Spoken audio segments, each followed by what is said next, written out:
प्रत्येक जीव भिन्न भिन्न रुचि को ध्यान में रखकर परमात्मा ने अलग अलग अवतार लिए हैं। भगवान एक ही है लेकिन अलग अलग रूप में प्रकट होते हैं। और वो प्रकट क्यों होते हैं कि प्रत्येक जीव के जो रुचि है वो अलग अलग होती है। मंगलाचरण में प्रभु का ध्यान करने की आज्ञा दी है। संसार मंगलमय नहीं है, परमात्मा मंगलमय है। काम जिसके मन में है, काम जिसकी आंखों में है, ऐसे सकाम का ध्यान करेंगे तो आपके मन में भी काम आएगा। अगर हम ऐसे लोगों को याद करेंगे जो कामनाओं से भरे हुए हैं, जिनके अंदर विकार भरे हुए हैं, तो हमारे अंदर भी विकार आएगा। जैसे बॉलीवुड के हीरो हीरोइन, अगर हम उनको याद करेंगे तो क्या होगा? ईगो। हमारे अंदर भी जो बुराइयां उनके अंदर हैं, जो दुष्कर्म वो करते हैं, वही कर्म करने की प्रेरणा हमें मिलेगी। लेकिन निष्काम का ध्यान करेंगे तो काम नष्ट होगा। हम संतों का, महात्माओं का ध्यान करेंगे तो उनका ध्यान करने से उनके जैसा बनने की प्रेरणा मिलेगी और हमारे अंदर से काम वासनाएं नष्ट होंगी। संसार सकाम है। संसार की उपलब्धियां जिन लोगों ने करी हैं, संसार की जो सांसारिक उपलब्धियों में लिप्त रहे हैं, उनका ध्यान करेंगे तो ये संसारी लोग सब क्या है? सकाम है। इनके अंदर कामनाएं भरी हैं। संसार की सब प्रवृत्तियां सकाम है। संसार के सुख भोगने की इच्छा को ही काम कहते हैं। जो लोग संसार के ही भोग भोगना चाहते हैं वो सब कामी लोग हैं। आप जिनका ध्यान करते हैं उन्हीं की तरह और उनके जैसे ही आप होते हैं।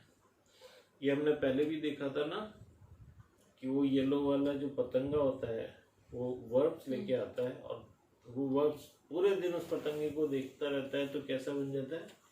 उस पतंगा बन जाता है। इसी प्रकार से हम जिसका भी ध्यान करेंगे हम उसी की तरह बन जाएंगे। अभी कोई बोले कि मुझे, अभी कोई ऐसे बोलता है मुझे तुलसीदास जी जैसा बनना है, मुझे कबीरदास जी जैसा बनना है, मुझे मीराबाई जैसा बनना है। कोई नहीं बोलता, क्योंकि इनको हम इम्पोर्टेंस ही नहीं देते हैं। ये वो लोग हैं जिन्होंने जीवन में सबसे ज्यादा सुख प्राप्त किया, लेकिन हम वैसा बनना नहीं चाहते हैं। और हम कैसा बनना चाहते हैं? Messi, Ronaldo. जो लोग भोग विलास के अंदर लिप्त हैं, हम वैसा बनना चाहते हैं।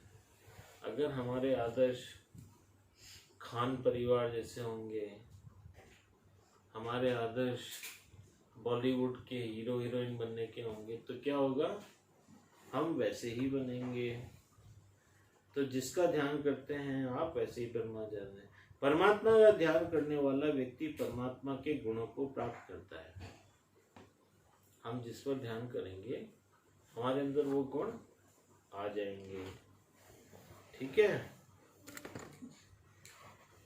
तो परमात्मा पर जो ध्यान लगाता है उसमें भगवान के सद्गुण आते हैं। जीव अल्प शक्ति है, परमात्मा अनंत शक्तिमान है। जीव जब अनंत शक्तिमान परमात्मा का ध्यान लगाता है तब उसमें भी अनंत शक्तियां आ जाती हैं। आप समझे इस बात को? जब जीव परमात्मा का ध्यान लगाता है तो उसके अंदर भी परमात्मा जैसी शक्ति आ जाती है।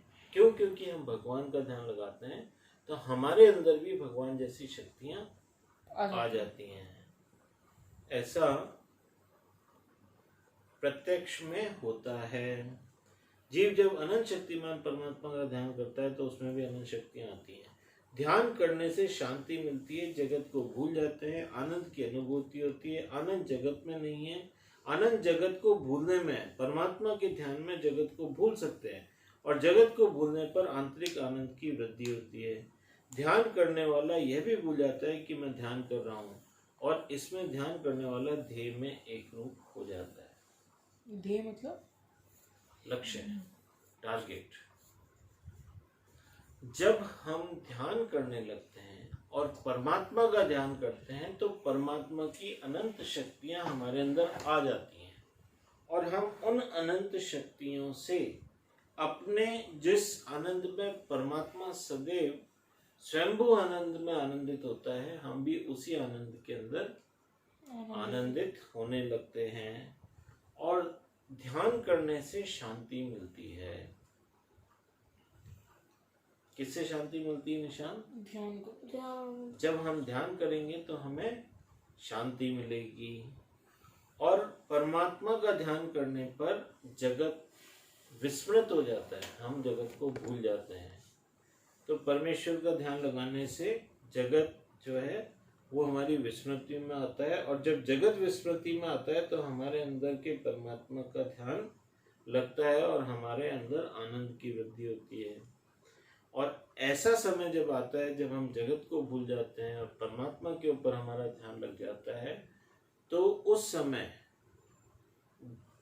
जो ध्यान करने वाला है वो अपने ध्येय ईश्वर के अंदर एक रूप हो जाता है, एकत्व प्राप्त कर लेता है। फिर ऐसे व्यक्ति में और परमात्मा में कोई फर्क नहीं होता। महात्मा बुद्ध ने जब ध्यान लगाया तो वो स्वयं भगवान हो गए। गुरु नानक देव ने जब परमात्मा के ऊपर ध्यान लगाया तो वो स्वयं भगवान हो गए। रामकृष्ण परमहंस ने जब भगवान के ऊपर ध्यान लगाया तो वो स्वयं भगवान हो गए। रमन महर्षि ने जब भगवान के ऊपर ध्यान लगाया तो स्वयं भगवान हो गए। अगर जनेश भगवान के ऊपर ध्यान लगाएगा तो जनेश स्वयं भगवान हो जाएगा। जो भी व्यक्ति ईश्वर के ऊपर ध्यान लगाएगा तो वो ईश्वर के साथ एकत्व को प्राप्त कर लेगा। ठीक है, आपके अच्छे कर्मों का फल आज ही नहीं मिलेगा, पाप और पुण्य का फल कालांतर से मिलता है। आज जब कोई झूठ बोलता है तब वह दुखी नहीं होता है, शायद आज वह सुखी होगा, पर इसकी सजा उसको एक दिन मिलकर ही रहती है। आज नहीं तो कल, कल नहीं तो परसों, 1 वर्ष के बाद भी, 2 वर्ष के बाद भी, अथवा दूसरे जन्म में सर पाप का फल भुगतना ही पड़ता है। पाप और पुण्य का फल मिलता ही है। आज भगवान की सेवा पूजा प्रेम से करने पर आज ही वे व्यक्ति सुखी नहीं होते, पर ध्यान करने वाले को तत्काल शांति मिलती है। अन्य सर्व कर्म कालांतर में फल देते हैं, पर परमात्मा के ध्यान का फल तत्काल मिलता है। परमात्मा के मंगल स्वरूप का ध्यान की आदत डालिए। क्या होता है, अगर हम कोई पाप कर्म करेंगे तो उसका पता नहीं कब फल मिलेगा, हम पुण्य कर्म करेंगे उसका भी पता नहीं कब फल मिलेगा, लेकिन ध्यान का कर्म जब हम करेंगे तो इसका तुरंत फल मिलता है। ध्यान करने वाले को तुरंत शांति मिलती है, और उसका ध्यान अगर परमात्मा के ऊपर केंद्रित हो जाता है तो तुरंत ही परमात्मा की उपलब्धि हो जाती है। परमात्मा के ध्यान से अमंगल दूर होता है। मानव जब सभी सत्कर्म करता है तब भी मानव के संचित पाप विघ्न डालने आ पहुंचते हैं। इस पाप के विनाश के लिए मंगलाचरण आवश्यक है। उपनिषद में भी मंगलाचरण है। ओम शं नो मित्र शं वरुण शं नो भवत्वर्यमा शं नो इंद्रो बृहस्पति शं नो विष्णु गुरु शुक्रमः नमो ब्रह्मणे नमस्ते वायु त्वमेव प्रत्यक्षं ब्रह्मास्मि त्वमेव प्रत्यक्षं ब्रह्म वदिष्यामि हृदं वदिष्यामि सत्यं वदिष्यामि तन्मान् भवतु तद्वक्तारम् अवतु माम् अवतु वक्तारम्। ओम शांति शांति शांति ही। ये मंगलाचरण है किसके अंदर? उपनिषद के अंदर, वेदों के अंदर। पाप ही विघ्न करता है ऐसा नहीं है, किसी की बहुत भक्ति के कारण देवगण भी विघ्न खड़े करते हैं। यह हमारे सिर पर पांव रखकर भगवान के धाम में पहुंचेगा, हमसे श्रेष्ठ होगा, ऐसा डर देवों को भी लगता है। हमारे शास्त्रों में वर्णन है कि जब कोई ध्यान करने बैठता है तब 1,00,000 वीर पुरुष भी विघ्न लेकर खड़े हो जाते हैं। श्री कृष्ण के दर्शन की और कथा सुनने की इच्छा जागृत होने पर 50,000 वीर पुरुष विघ्न डालने आ पहुंचते हैं। दान करने की इच्छा होने पर 25,000 वीर पुरुष दाहिना हाथ पकड़ लेते हैं। गंगा स्नान की इच्छा आने पर 12,500 वीर पुरुष विघ्न लेकर उपस्थित होते हैं।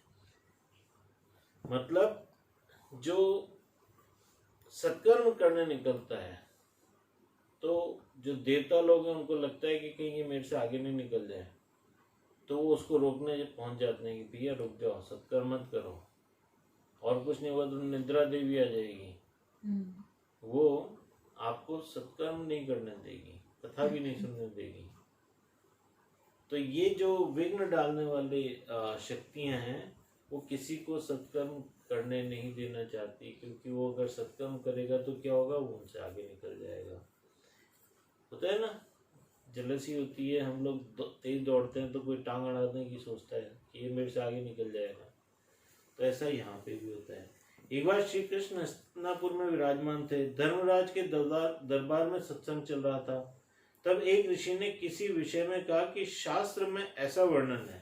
भीमसेन वहां बैठे हुए थे। भीमसेन ने श्री कृष्ण की ओर देखा और कहा कि शास्त्र में लिखा हुआ सब सच्चाई ही हो ऐसा नहीं है, कभी कभी अतिशयोक्ति भी होती है।